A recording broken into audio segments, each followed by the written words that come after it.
같이 사도신경으로 신앙 고백 드리겠습니다. 나는 전능하신 아버지 하나님 천지의 창조주를 믿습니다. 나는 그의 유일하신 아들 우리 주 예수 그리스도를 믿습니다. 그는 성령으로 잉태되어 동정녀 마리아에게 선하시고 본디오 빌라도에게 고난을 받아 십자가에 못 박혀 죽으시고 장사된 지 사흘 만에 죽은 자 가운데서 다시 살아나셨으며 하늘에 오르시어 전능하신 아버지 하나님 우편에 앉아 계시다가 거기로부터 살아있는 자와 죽은 자를 심판하러 오십니다. 나는 성령을 믿으며 거룩한 공교회와 성도의 교제와 죄를 용서받는 것과 몸의 부활과 영생을 믿습니다. 아멘.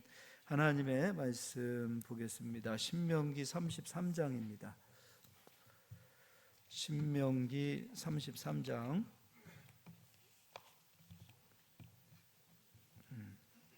신명기 33장 17절 한 절만 읽도록 하겠습니다. 33장 17절입니다. 그는 첫 수송아지 같이 위엄이 있으니 그 뿔이 들소의 뿔 같도다. 이곳으로 민족들을 받아 땅 끝까지 이르리니 곧 에브라임의 자손은 만만이요 므낫세의 자손은 천천히로다. 아멘. 말씀 제목은요, 주어져서 조금 더 말씀을 전하도록 하겠습니다. 요셉에게 두 아들이 있었다 그랬어요. 첫 번째 므낫세, 두 번째 에브라임입니다. 그런데 야곱으로 인하여 요셉이 장자권을 얻게 되고 또 요셉의 두 아들 가운데 그 장자권의 가장 큰 축복은 첫째 므낫세가 아니라 둘째 에브라임에게 흘러갑니다. 조건 없이 은혜를 받은 거예요. 어떤 노력과 수고를 했다기보다도 그냥 그 하나님의 은혜가 에브라임에게 온 거예요. 이 에브라임은 바로 우리 이방인들인 우리를 이야기합니다. 우리가 어떤 조건이 있어서 하나님의 은혜를 누렸다, 값없이 얻은 은혜들 아니에요? 정말 우리가 어떤 면에서 보면 에브라임을 보면 우리 이방인이었던 바로 우리들을 말하고 있다라고 보게 됩니다.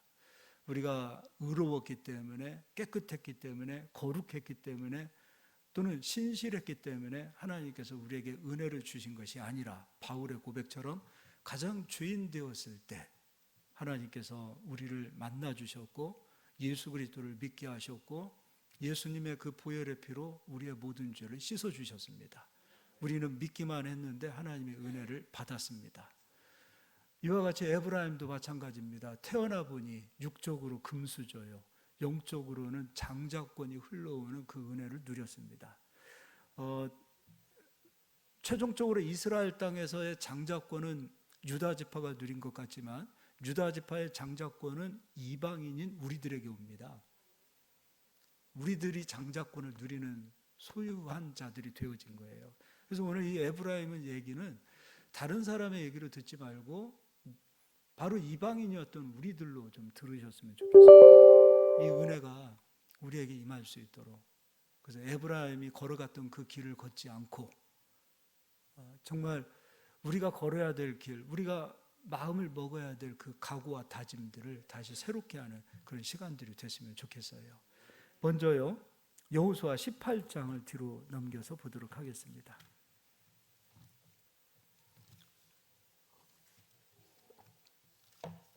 여호수아 18장이에요.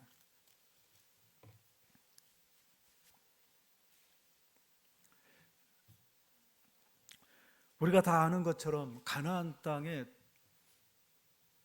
처음 성소가 세워진 곳은 바로 에브라임 지파가 얻은 바로 실로라는 곳에 성소가 세워집니다. 즉 장자권은 에브라임에게 임했다는 겁니다. 18장 9절이에요.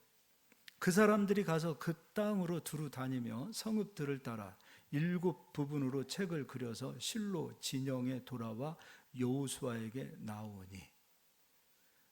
실로는 여호수아가 얻은 땅이에요. 여호수아는 에브라임 지파예요. 이 가장 장자다운 믿음을 가졌던 여호수아, 그리고 여호수아는 에브라임 지파, 그리고 그가 얻은 땅 실로에 하나님의 성소가 세워집니다.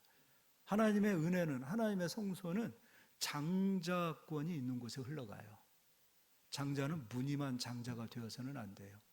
장자의 그릇, 장자의 마음, 그리고 장자 노릇이 아니라 장자의 사명을 감당해야 돼요. 우리 예전에도요, 우리나라도 장자에게 재산을 많이 줬어요. 장자 노릇하라고 재산을 많이 준 게 아니라 장자의 그릇, 장자의 사명을 다하라고. 이제 네가 돌봐야 될 동생들, 형제들, 아버지의 마음으로 네가 좀 돌봐라. 그래서 재산을 더 줬던 거예요. 근데 장자가 사명은 잃어버리고 명분만을 찾고 그런 상황에서 재산만을 욕심을 노리는 장자라면 하나님 보셨을 때는 장자가 아니에요. 장자는 마음이 장자의 마음을 가져야 돼요. 무늬만 장자가 아니라 마음이 아버지의 마음으로 형제를 돌볼 수 있는 자가 바로 장자예요. 아버지의 마음이에요. 부모님의 마음으로 형제를 돌보고 그리고 동생을 돌보고 집안을 살피는 자가 바로 장자란 말입니다. 르우벤은 이게 되지 않았기 때문에 장자에서 탈락되지요. 에브라임도 결국에는 이 마음이 준비되지 못해서 장자에서 탈락됩니다. 그러니까 장자의 마음을 여러분 갖는 게 너무도 중요해요. 이제는요 19장도 그 말씀이 있어요. 19장 가서 보겠습니다. 51절 제가 읽어드릴게요. 49절부터 좀 읽어드려야 되겠네요. 이스라엘 자손이 그들의 경계를 따라서 기업의 땅 나누기를 마치고 자기들 중에서 눈의 아들 여호수아에게 기업을 주었으니 곧 여호와의 명령대로 여호수아가 요구한 성읍 에브라임 산지 딥낫 세라를 주매 여호수아가 그 성읍을 건설하고 거기 거주하였더라. 제사장 엘르아살과 눈의 아들 여호수아와 이스라엘 자손의 지파의 족장들이 실로에 있는 회막문 여호와 앞에서 실로에 있는 성전이 거기에 세워져요. 실로에 있는 회막문 여호와 앞에서 제비 뽑아 나눈 기업이 이러하니라. 이에 땅 나누는 일을 마쳤더라. 하나님의 성소가 에브라임 땅 그리고 여호수아가 얻었던 그 실로에 하나님의 성소가 세워집니다. 이번에는요 사무엘상을 가서 보겠습니다.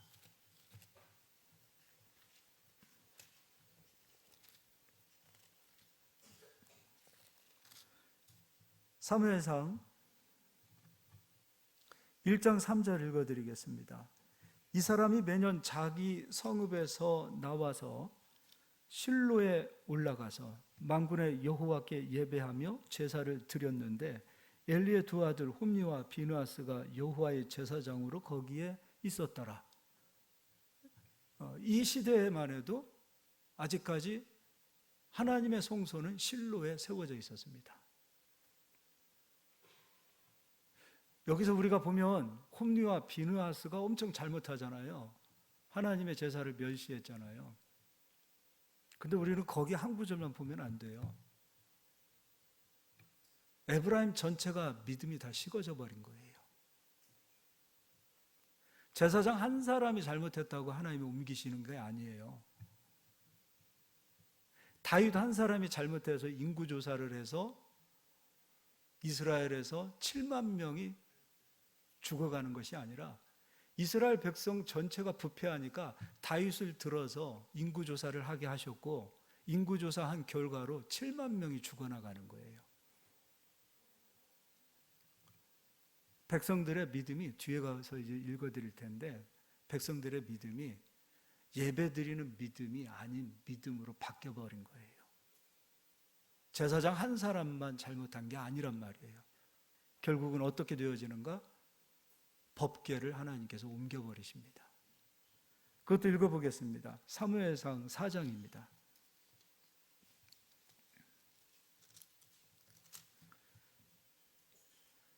블레셋과의 전투에서 이스라엘 백성이 패할 뿐만 아니라 만군의 여호와 하나님께서 함께 하시는 그 법궤도 빼앗겨 버립니다. 이스라엘은 엄청 큰 충격을 받아요. 법궤가 없는 성소는 무효잖아요. 하나님의 법이 없는, 말씀이 없는 성소는 무효란 말이에요. 그래서 11절에 하나님의 궤는 빼앗겼고 엘리의 두 아들 홈리와 비느하스는 죽임을 당하였더라. 그렇게 하여 그 법궤는 환난을 당해요. 블레셋 땅으로 가기 시작하고, 그리고 하나님께서는 그 법궤를 이방인들, 죄로 가득 채워진 이방인들이 법궤를 가지고 있는 그 순간 법궤가 있는 곳에 막 저주를 내리십니다. 감히 법궤를 함부로 만지지도 보지도 못하도록 하나님께서는 이방인들에게 저주를 내리십니다. 그리고 그 법궤는 어디로 최종 안착이 되는가? 뒤로 넘겨서 7장을 읽어드리겠습니다.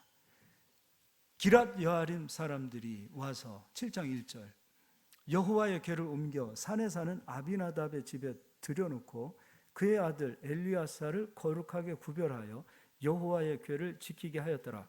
근데 기랏 여아림은 이스라엘의 12지파가 아니에요. 기브온 족속입니다. 기브온 족속에 살고 있는 기랏 여아림이에요. 아비나답 또한 이스라엘의 12지파 가운데 들어가는 것이 아니라 바로 기브온 족속 후손이에요. 우리가 베레사 우사라는 사람이 하나님의 법궤를 만져서 죽지요. 그 우사는 레위 지파가 아니에요. 기브온 족속이에요. 그러니까 하나님 보셨을 때 레위 지파에게도 법궤를 지키지 못하도록 기브온 족속에게 하나님의 법궤를 맡기십니다. 기브온 족속은 심판받도록 작정되어진 자들인데 여호수아 때에 그들은 하나님의 은혜로 하나님 안으로 들어오게 되어졌고 또 성소에서 물 깃는 자, 나무 패는 자로 하나님께서 그들을 구별시켜 주셨어요. 이렇게 해서 법궤가 빼앗겼습니다. 그러면 법궤를 빼앗겼을 때에 에브라임 지파가 가져야 될 마음의 자세는 어떤 마음을 가져야 되는 겁니까? 법궤를 찾아와야죠. 목숨 걸고 찾아와야죠. 제사장을 다시 구별하고 제사장을 다시 성별하게 하여 회개하고 그리고 하나님의 법궤를 사모하여 다시 옮겨와야지요. 가장 귀한 것이 땅이 아니라 하나님의 은혜 아닙니까? 이 세상의 축복이 아니라 하나님의 은혜인데 빼앗겼음에도 불구하고 에브라임 지파가 법궤를 찾아오려고 했던 노력과 수고가 없어요. 그만큼 하나님의 은혜가 식어진 상태예요. 그만큼 하나님의 은혜가 식어진 상태가 되었기 때문에 에브라임 지파 이야기가 나오지가 않아요. 이번에는 저 뒤로 넘겨서 예레미야 26장을 가서 보겠습니다.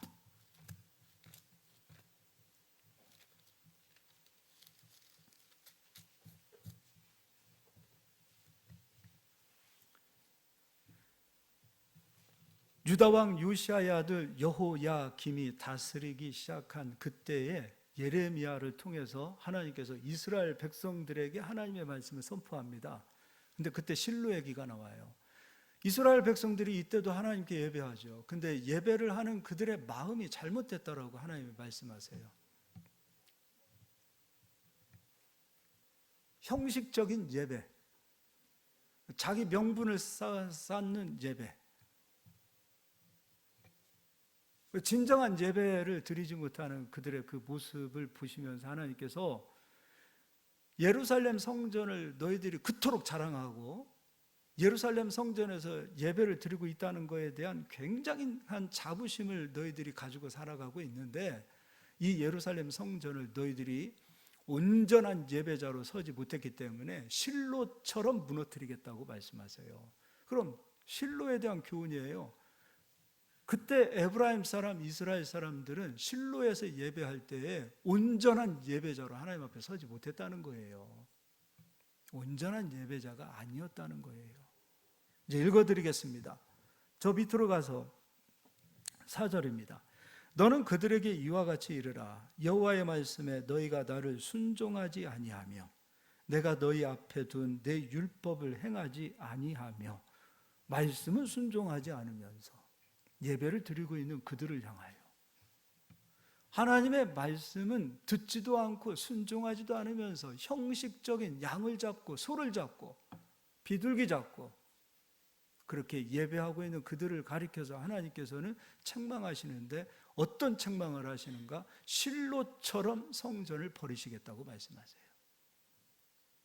그래서 5절입니다. 내가 너희에게 나의 종 선지자들을 꾸준히 보내 그들의 말을 순종하라고 하였으나 너희는 순종하지 아니하였느니라. 예배는 드리나 하나님의 말씀을 듣지 않는 그들, 종교인이 되었으나 하나님의 뜻을 행하지 않는 그들.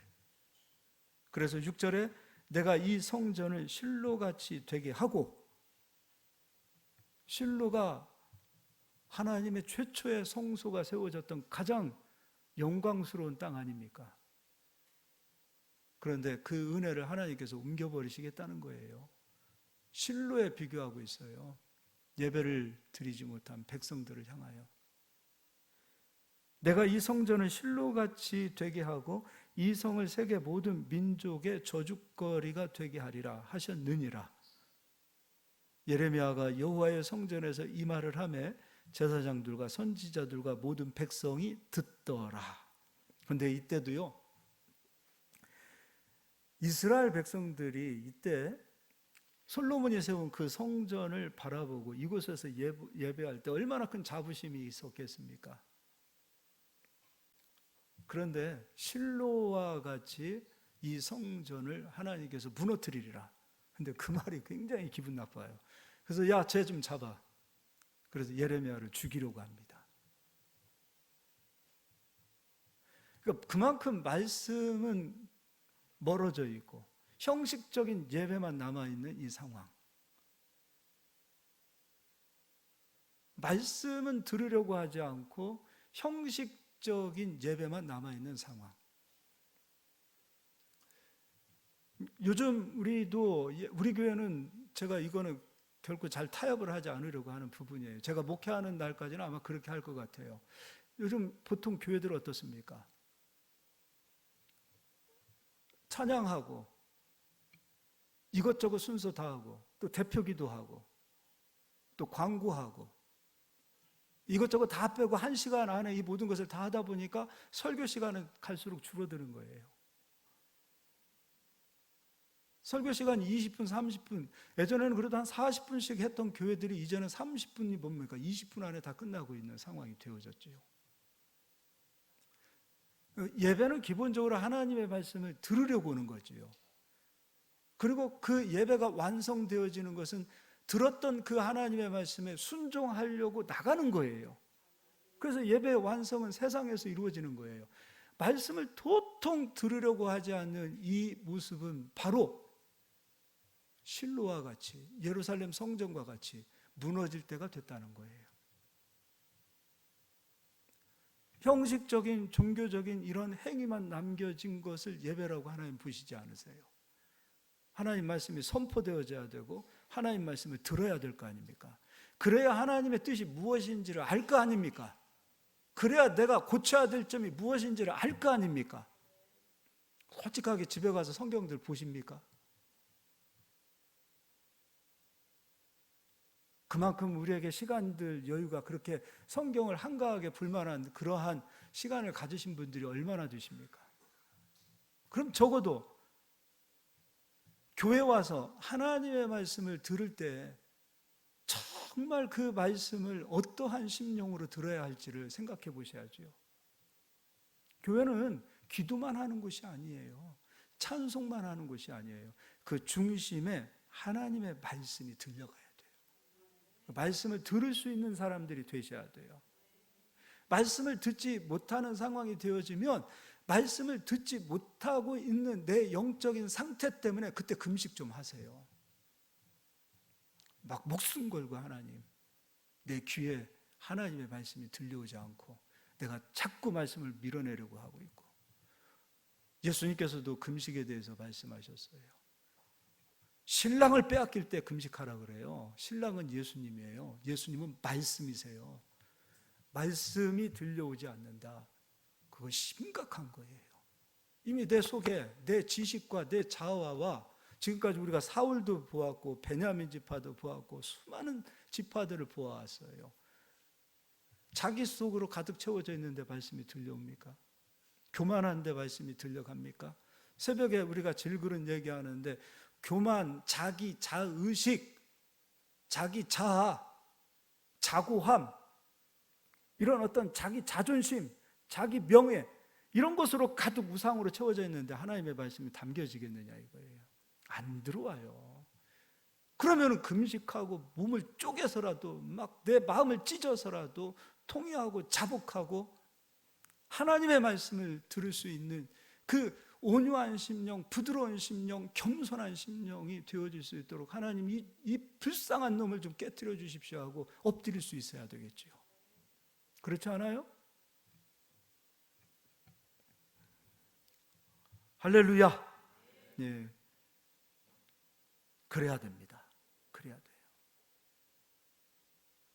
그래서 8절도 한번 읽어드릴게요. 예레미야가 여호와께서 명령하신 말씀을 모든 백성에게 전하기를 마치매 제사장들과 선지자들과 모든 백성이 그를 붙잡고 이르되 내가 반드시 죽어야 하리라. 너 죽어야 되겠다. 이유는 무엇인가? 예수님도 똑같습니다. 이 성전이 허물어지리라 그 말씀 하셨을 때 백성들은 도끼가 막 제사장들은 막 도끼가 생겨서 예수를 잡아 죽이려고 하지요. 그러한 성전은 무너져야 돼요.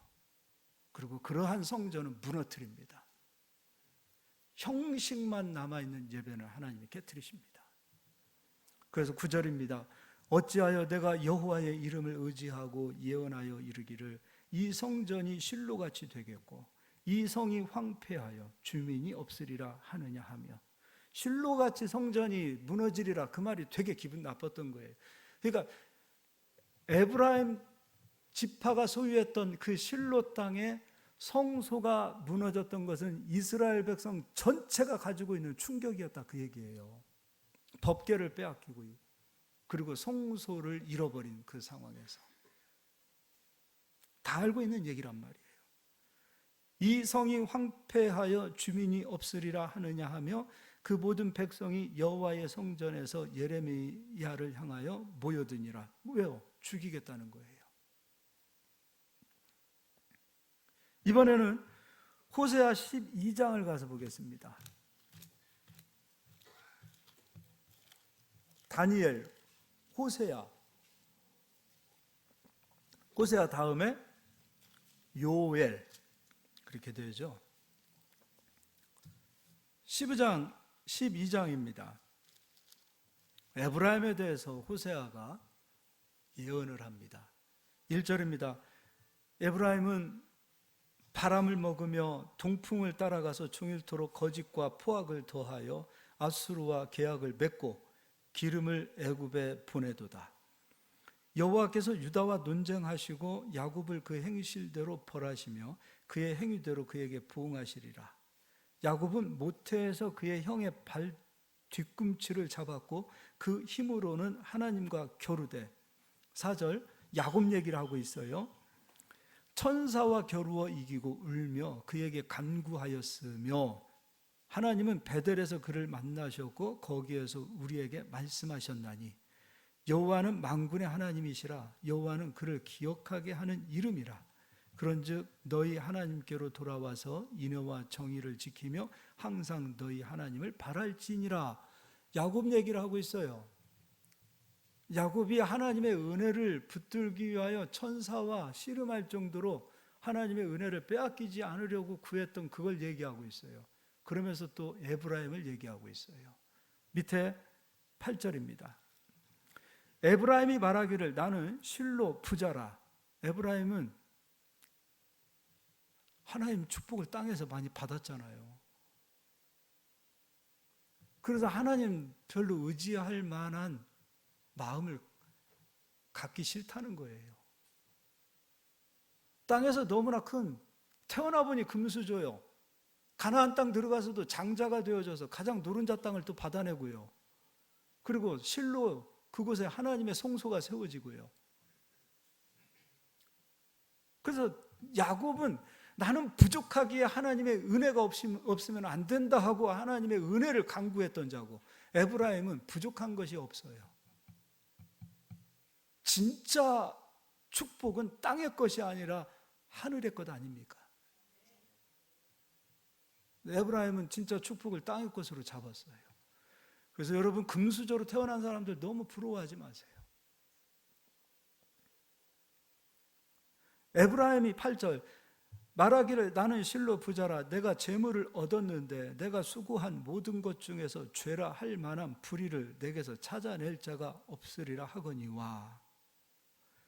내가 애굽 땅에 있을 때부터 나는 내 하나님 여호와니라. 내가 너로 다시 장막에 거주하게 하기를 명절날에 하던 것 같게 하리라. 내가 여러 선지자에게 말하였고 이상을 많이 보였으며 선지자들을 통하여 비유를 베풀었느니라. 근데 에브라임은 하나님 말씀을 듣기를 최종적으로 거부하고요. 왜 야곱과 에브라임을 비교했는가? 에브라임아, 너 야곱을 통해서 좀 본받아야 되지 않겠느냐? 지금 법궤를 뺏겼잖아요. 하나님의 은혜가 지금 떠나갔잖아요. 은혜가 지금 에브라임에게 지금 머물러 있었단 말이에요. 근데 그 은혜가 떠나갔단 말이에요. 그런데도 불구하고 나는 괜찮다, 평안하다, 나는 부자다, 그런 마음을 가진 거예요. 야곱은 그렇지 않았다는 거예요. 야곱이 형 에서를 만나러 왔을 때 뭐가 부족했습니까? 땅에 있는 축복은 엄청 누린 자예요. 딸까지 자녀가 13명이에요. 엄청난 부를 가지고 온 사람이에요. 삼촌이 가지고 있는 그 수많은 그 부요를 다 가지고 온 사람이에요. 근데 뭐가 부족해서 목숨 걸고 그렇게 기도했느냐 이거예요. 야곱이 진짜 원했던 것은 땅의 것이 아니라 하나님의 은혜였단 말이에요. 그래서 목숨 걸고 환도뼈가 부러질 정도로 그렇게 하나님 은혜를 붙들었는데, 에브라임은 법궤를 빼앗겼잖아요. 하나님의 은혜가 떠나갔잖아요. 옮겨졌잖아요. 그런데 아니래요. 예를 들어서 내 자식이 믿음에서 떠나고 있다라 그러면은 그 자식을 진짜 사랑한다면 목숨 걸고 기도해야지요. 안타까워해야지요. 안타까워해야지요. 땅에서 자녀가 잘 되고 번성하고 땅에서 막 정말 성공하고, 그런데 하나님의 은혜에서 떠나 있다면 그것 때문에 애통해하고 그것 때문에 막 가슴을 졸여가면서 야곱처럼 기도해야 되지 않겠느냐 이거예요. 그렇지 않습니까?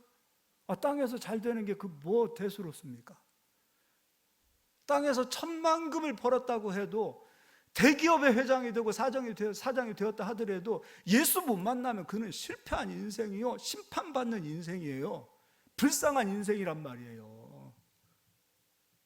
근데 땅에서 잘 되고 번성하고 이름 날리고 출세하고 그것으로 기뻐하고 행복하고, 땅에서 안 되고 땅에서 실패하고 그것으로는 아버지께나 와서 또 기도하고, 지금 이게 에브라임의 모습의 태도란 말이에요. 진짜 중요한 것이 무엇이냐 이거예요. 법궤를 빼앗겼잖아요. 법궤를. 그러면 찾아와야죠.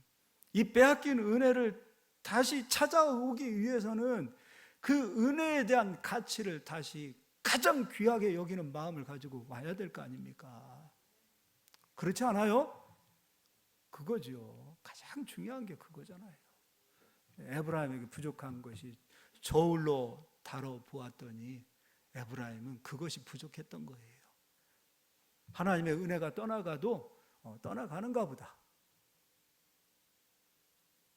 하나님 은혜 떠나가도 나는 부자야. 거뜬해. 괜찮아. 그게 바로 에브라임이 가졌던 마음이었어요. 그게 에브라임이 가졌던 마음이에요. 그걸 찾아야 돼요. 먼저 그의 나라와 그의 의를 구하라 그랬어요.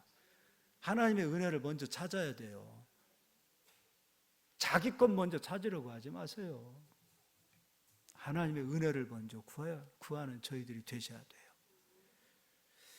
이번에는요, 잠언서를 가서 보겠습니다. 잠언서입니다.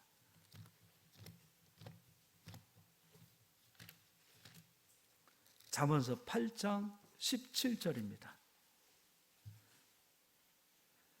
나를 사랑하는 자들이 나의 사랑을 입으며 나를 간절히 찾는 자가 나를 만날 것이니라. 에브라임에게 부족했던 것이 바로 이 마음이었어요.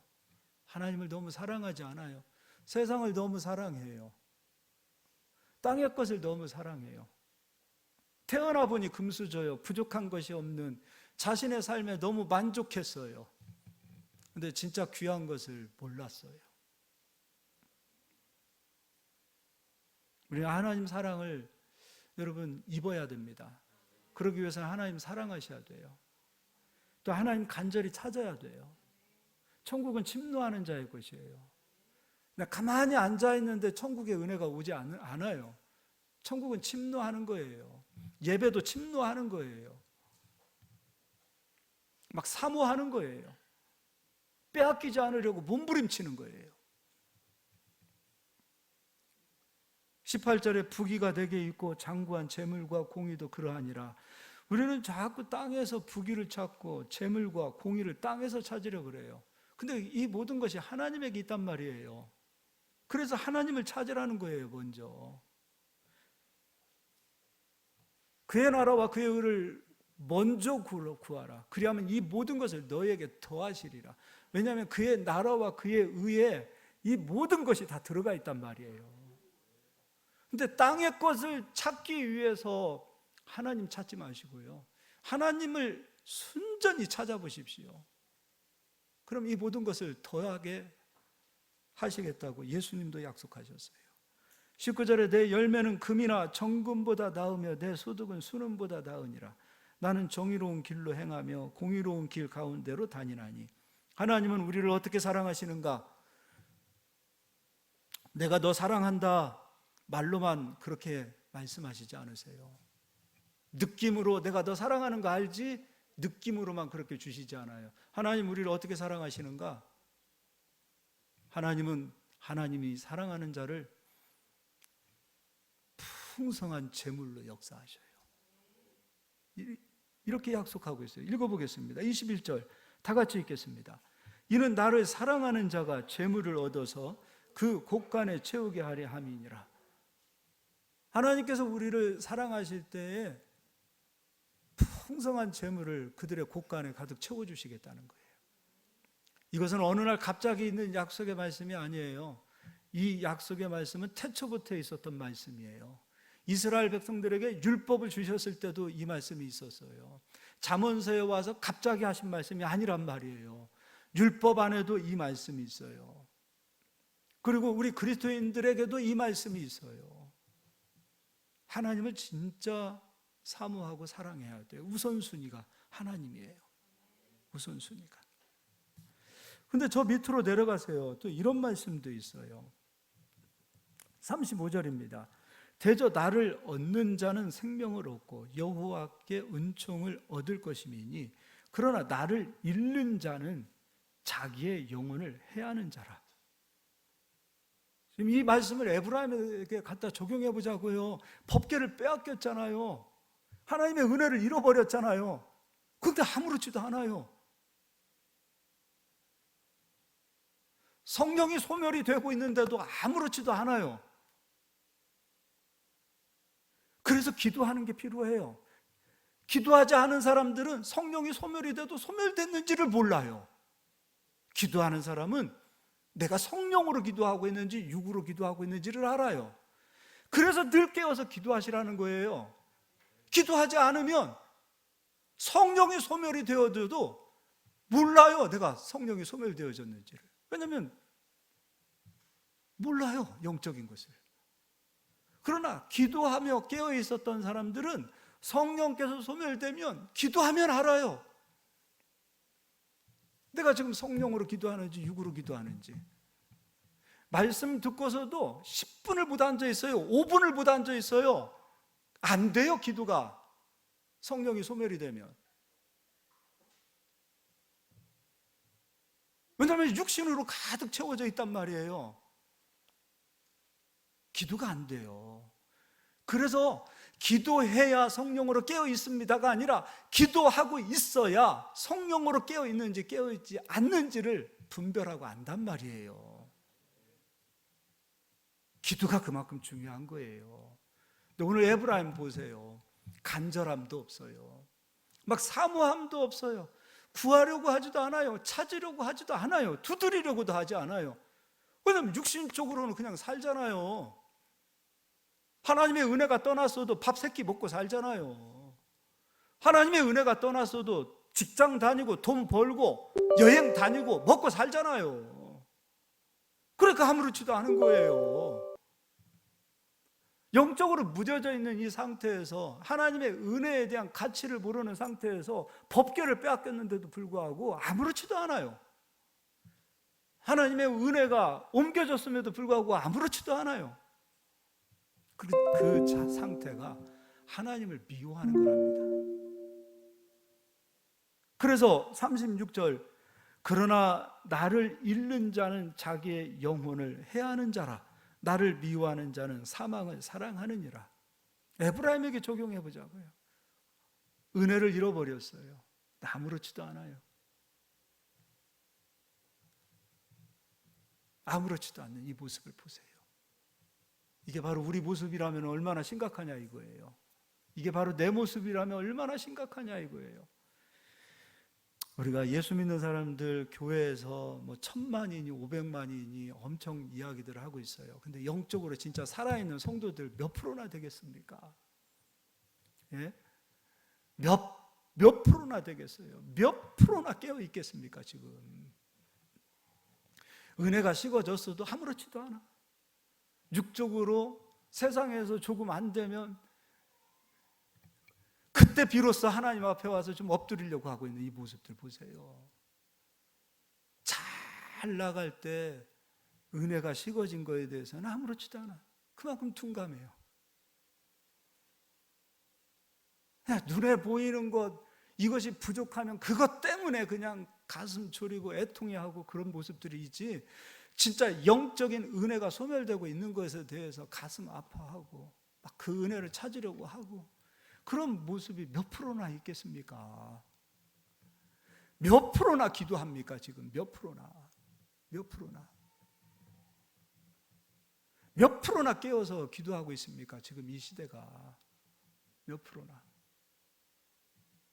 참 지금 안타까운 세상이 되어버렸어요. 우리가 에브라임 지파라니까요. 이방인인 우리들이 에브라임 지파라니까요. 우리가 지금 하나님의 은혜가 식어졌잖아요. 이렇게 하나님의 은혜가 빨리 식어진 기독교 역사상 이런 때가 언제 있습니까? 이렇게 빨리 부흥을 부어주시고 하나님의 은혜를 부어주신 그러한 기독교 역사도 2000년 동안 대한민국밖에 없었고, 이렇게 은혜가 빨리 식어지고 있는 것도 대한민국밖에 없어요. 우리가 믿음의 눈으로 한번 보자고요, 여러분. 비판하지 말고 믿음의 눈으로 우리의 영적인 현실들을 보자고요. 얼마나 지금 우리가 이 영적으로 혼탁해져 있습니까? 내 자녀를 위하여 울라 기도하라고 얘기하고 있는데 몇 프로나 자기 자녀를 위해서 기도하는 성도가 있습니까? 안타까운 거예요. 지금 안타까운 거예요. 교회를 위해서 기도하는 사람이 몇 프로나 됩니까? 주의 종을 위해서 기도하는 성도가 몇 프로나 됩니까? 끊임없이 성도들을 향하여 하나님께서 기도할 수 있는 기도거리를 주셨어요. 주의 종 위해서 기도하랍니다. 복음의 비밀을 그들이 알고 그 복음의 비밀을 담대히 선포할 수 있도록 주의 종들을 위해서도 기도하랍니다. 말씀이 막히지 않도록 주의 종들을 위해서도 기도하랍니다. 자기 자녀를 위하여 울라고 말하고 있습니다. 지금 이 에브라임은 우리 모습이에요. 지금 이방인이었던 우리들의 모습이란 말이에요.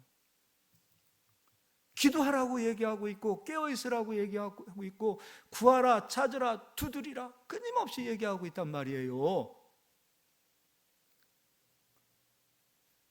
피곤해서 육체가 약해서 기도를 못하고 있다. 아니, 예수님께서는 반대로 얘기하셨어요. 너희 육체가 약하기 때문에 깨어 기도하라 그랬어요. 육체가 약해서 기도 못합니다. 그런 핑계를 대지 못하도록 예수님께서는 너희가 얼마나 육체가 약하냐, 얼마나 연약하냐, 그래서 기도 좀 하라 그 얘기예요. 하나님의 은혜가 와야 되잖아요. 그 은혜를 찾아야 되잖아요. 그 은혜를 찾아야 되잖아요. 예? 그냥 막연하게 그냥 육적으로 사니까 그냥 평안하니까 괜찮습니까? 대한민국도 얼마나 지금 여러분 버튼 하나에 우리가 살고 죽느냐에 지금 기로에 서 있는 이 민족이에요. 이번에 하마스가 미사일 던진 거, 북한이 이 땅에 미사일 던지면 우리는 몇백 배에 더 피해를 입는 나라예요. 천안도 안전하지 못해요. 그렇게 완벽하다는 아이온 돔도 뚫렸어요. 우리는 아이온 돔도 없어요. 이 민족을 지키고 우리를 지키는 것은 하나님의 은혜예요. 교회 우습게 여기지 마세요. 교회는 이 민족을 지키는 파수꾼이에요. 우리가 깨어서 기도할 때 하나님은 이 민족을 지켜주세요. 나라를 위해서도 기도하셔야 되잖아요. 우리 다음 세대를 위해서도 기도하셔야 되잖아요. 참 안 해. 나는 기도의 그 모양을 얘기하는 게 아니에요. 그 기도하고자 하는 그 간절함을 얘기하는 거예요. 그런 형식적인 예배 자리에 와가지고 기도하고 가는 그 머리 숙이고 왔다가 가는 그런 걸 얘기하는 것이 아니라 정말 간절하게 하나님 앞에 기도하고자 하는 그 기도의 영성을 얘기하는 거예요. 이 마음의 자세를 얘기하는 거예요. 얼마나 우리가 육신의 힘으로 살려고 합니까? 육신의 힘으로 살아서는 안 돼요. 하나님의 힘으로 살아야 돼요. 기도하는 자는 하나님의 힘이 없으면 안 됩니다. 아버지, 나는 야곱과 같습니다. 난 버러지 같습니다. 나는 너무도 연약합니다. 하나님 도와주십시오. 내 힘으로는 안 되겠습니다. 하나님. 그게 바로 기도의 마음의 자세란 말이에요. 이걸 찾자고요. 아버지 잃어버리면 안 돼요. 그 은혜 잃어버리면 안 돼요. 은혜가 소멸되었다. 그럼 그 순간에 다시 그 은혜를 찾기 위하여 막 몸부림치자 이거예요. 야곱처럼 밤이 새도록. 야곱이 뭐가 부족해요? 다 누린 자예요. 다 얻은 자예요. 그럼에도 불구하고 하나님의 은혜가 부족하다라는, 하나님의 은혜가 아직 내게 완전히 채워지지 않은 것 같은 그 분량을 보고 하나님 앞에 그 기도하는 그 모습을 보세요. 이게 필요하단 말이에요. 잠언서 23장도 보도록 하겠습니다. 23장 23절입니다. 진리를 사되 팔지 말며 지혜와 훈계와 명철도 그리 할지니라. 진리는 사야 됩니다. 팔면 안 됩니다. 잃어버릴 때도 있어요. 빼앗길 때도 있어요. 그럼 우린 다시 그걸 찾아옵시다. 다시 찾아야 돼요. 잃어버릴 수도 있죠. 빼앗길 수도 있죠. 의인도 7번 넘어지더라고요. 그런데 다시 찾아오자고요. 에브라임 지파는 법궤를 잃어버림으로 장자권을 가나안 땅에서 빼앗겨 버려요. 그리고 이 에브라임 지파가 얻었던 이 장자권을 누가 가져가냐면 다윗이 가져가잖아요. 근데 다윗의 마음을 한 번만 더 보자고요. 사무엘하 6장입니다.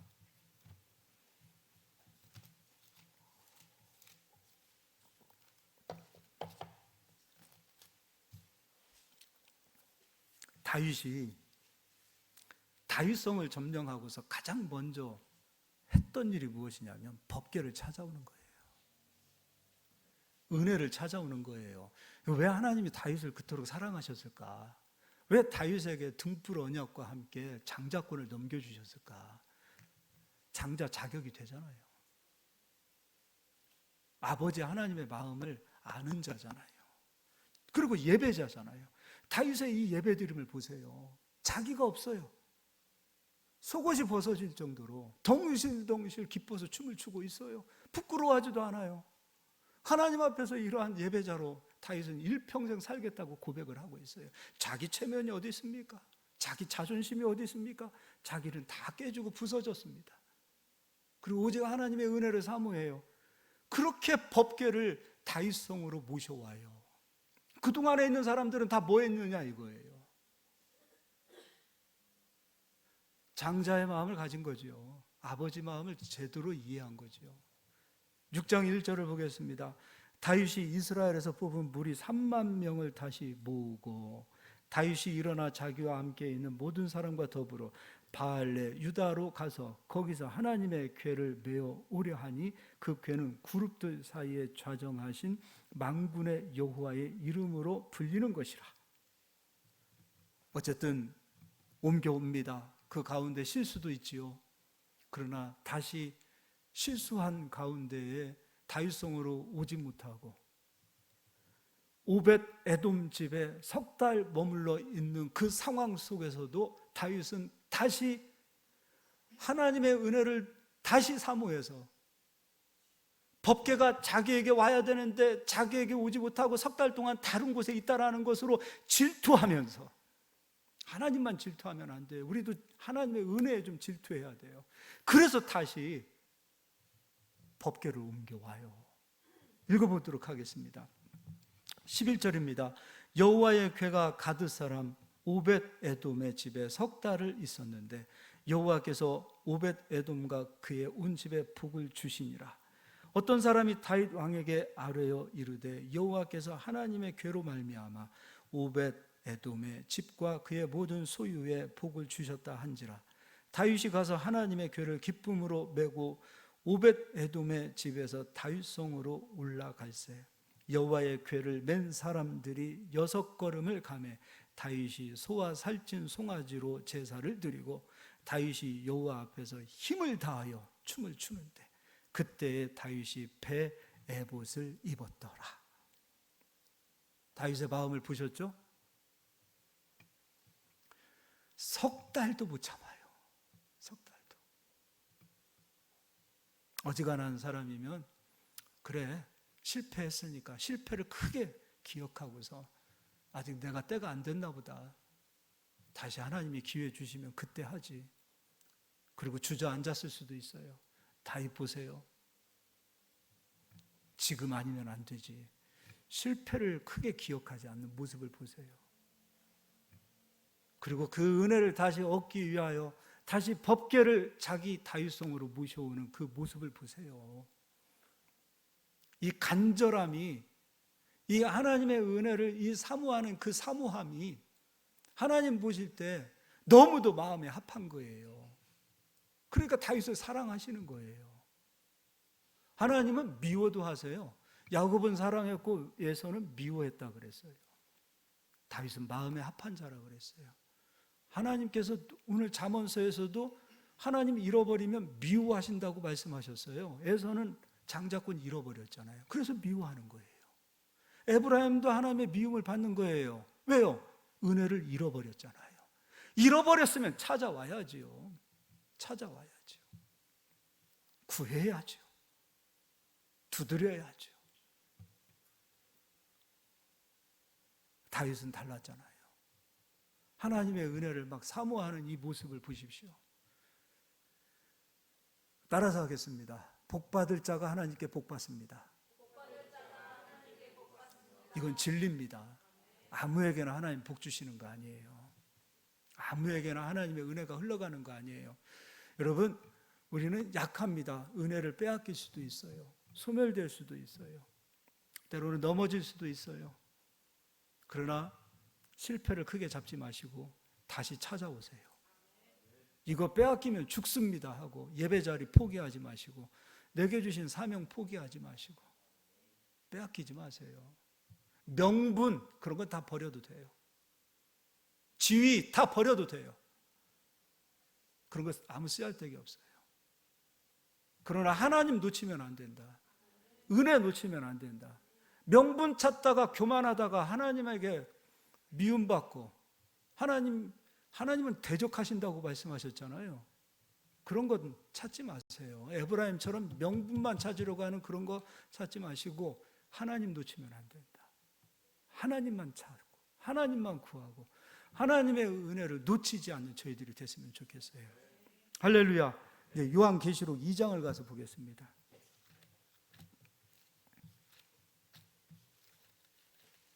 우리 서유리에게 오늘 100일 기념의 말씀으로 더 길게 합니다.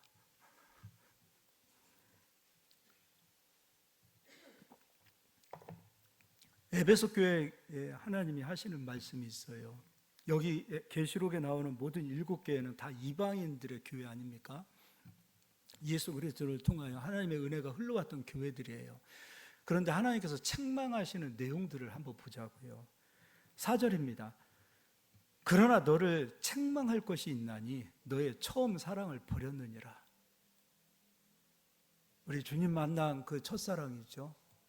아까 여기 찬송할 때 비전이라는 마지막 찬송을 부를 때 주님의 보혈이 예수의 피가 우리를 씻었네, 그 찬양하는데 막 가슴 속에서 울컥해가지고 막 혼자 억제하느라고 힘들었어요.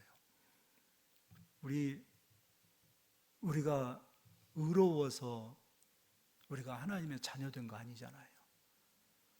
예수의 보혈의 피로 우리가 씻음 받고 그 피로 우리가 거룩하게 되었잖아요. 우리 처음 예수 만났던 기억들이 있으십니까? 나 같은 죄인 살리신 그 예수님의 은혜, 그 은혜들 여러분 다 마음속에 가지고 계시지 않습니까? 그거 없으면 나 아직 예수님 안 만난 사람일 수도 있습니다. 그 은혜들이 있는 자들은 그 은혜 절대로 식어져서는 안 됩니다. 첫사랑을 버렸다. 주님 만난 그 사랑이 내가 일평생 호흡을 다하는 그날까지 내가 믿음으로 살아갈 수 있는 근원이요, 힘이요, 능력입니다. 그 십자가의 사랑은 우리가 하나님의 사랑에서 떨어지지 않도록 붙들어주는 끈입니다. 십자가로 우리를 단단히 하나님은 우리를 묶어주셨습니다. 이것은 사망도 끊을 수 없고 환난도 고난도 그 어떤 것도 하나님과 우리 사이에 그것을 끊을 수 없는 그 십자가의 사랑, 여러분 절대 식어지지 않기를 바랍니다. 두 번째, 이번에는 3장 14절도 있습니다. 라오디게아 교회에 대하여 또 이야기합니다. 15절입니다. 내가 내 행위를 아노니 내가 차지도 아니하고 뜨겁지도 아니하다. 내가 차든지 뜨겁든지 하기를 원하노라. 여러분, 제 세상에서 맛없는 커피가 미지근한 커피입니다. 뜨거우면 맛있습니다. 그리고 차가우면 맛있습니다. 미지근한 커피는 이게 커피인가 할 정도로 우리 입맛을, 아무리 좋은 커피라 할지라도 우리의 입맛을 뭐라고 표현해야 될까? 입맛을 굉장히 기분 나쁘게 합니다.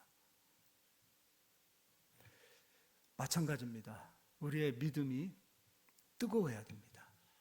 그리고 우리의 믿음이 차가워야 됩니다. 미지근한 믿음 되지 않기를 바랍니다. 예수님께서는 우리에게 그런 기도를 가르쳐 주셨어요. 구하라, 찾으라, 두드리라. 무엇을 찾고 무엇을 두드리고 무엇을 구해야 됩니까? 예수님 또 말씀해 주셨어요. 그의 나라와 그의 의를 먼저 구하라. 땅의 것, 그것 때문에 하나님 앞에 나왔다 하더라도 그 간구가 하나님의 은혜를 찾는 기도로 변하실 수 있기를 바라요. 땅의 것만 구하는 어리석은 사람들 되지 않기를 바랍니다. 에브라임처럼 교만하거나 하나님의 은혜를 빼앗기고 난 이후에도 아무렇지도 않게 태평하게 사는 그 모습을 하나님은 결코 옳다라고 말씀하지 않습니다. 은혜가 식어질 수도 있습니다. 믿음이 식어질 수도 있습니다. 하나님의 은혜가 떠나갔다라고 느껴질 때도 있습니다. 그럼 포기하지 마십시오. 찾아오십시오. 엎드리십시오. 몸부림치십시오. 하나님은 그러한 심령을 가진 자 다 긍휼히 여겨주십니다. 문제는 우리가 아직도 마음이 교만하고, 문제는 우리가 아직도 하나님의 은혜가 아니라 육신의 힘으로 살고자 하는 그 육신의 힘이 너무도 크고 너무도 남아있기 때문에 하나님의 은혜가 오지 않는 거예요. 육신의 힘을 의지하지 마세요. 사람 의지하지 마세요. 하나님 의지하고 가는 저희들 되었으면 좋겠습니다. 기도하는 사람은 하나님께서 책임지십니다. 기도로 깨어있는 사람 여러분이 한번 건드려 보십시오. 하나님 원수 갚으십니다. 기도하는 사람 건드는 거 아니에요. 기도하는 사람은 하나님이 책임지십니다. 여러분 기도하십시오. 깨어있으세요. 간절한 마음 사모하실 수 있기를 바라요. 이 마음 너무도 중요한 마음이에요. 저는 우리 아이들을 볼 때, 자녀들을 볼 때 속이 터지는 게 있어요. 우리 아이들 굉장히 이쁘고 착해요. 그런데 이 아빠와 같은 그 간절함이 조금만 더 있었으면, 막 어떨 때는 저녁에도 여기 교회 나와서 혼자 이 아이들 너무 자식 얘기할 거 아니라 우리 자식들부터라도 막 이 간절함이 좀 있었으면 좋겠는데, 너무 이쁘잖아요. 신앙생활 이쁘게 하잖아요. 근데 제 성에는 안 차는 거예요. 하나님 은혜에 대한 막 그 간절함이 좀 있어야 될 텐데 막 답답해서 울고 갈 때가 한두 번이 아니에요. 우리 성도님들은 어떨까요? 숫자가 많고 적고 그것 때문에 울지 않아요. 그것 때문에 가슴 답답해하지 않아요. 목사는 알아요. 저분이 진짜 간절한지 간절하지 않은지를 알아요. 그러니까 막 그런 것 때문에 막 속이 터지는 거예요. 막 기도하고 가는 거예요. 이게 목사의 심정인데, 이게 목사에게만 이런 마음이 있습니까? 이 마음은 성령을 받은 우리 모두에게 있습니다. 모두에게 있어요. 근데 이러한 마음이 내게는 왜 없느냐? 그 마음이 없으면서도 불구하고 너무도 평안하게 살고자 하는 그 우리의 삶에, 이 세상에 습관화되어져 있는 우리의 이 경건의 모양으로, 형식적인 모양으로 되어져 있는 이 종교인, 사랑도 잃어버리고 차지도 않고 뜨겁지도 않은 이 상태의 내 마음의 상태를 보고 마음을 좀 찢고 쪼개고 야곱처럼 다시 은혜를 구하고 찾는 저희들이 되어지기를 소망합니다. 우리 교회는 성도님들이 다 깨어 있었으면 좋겠어요. 믿음으로 깨어 있읍시다. 기도로 깨어 있기를 소망합니다. 우리 함께 기도하겠습니다.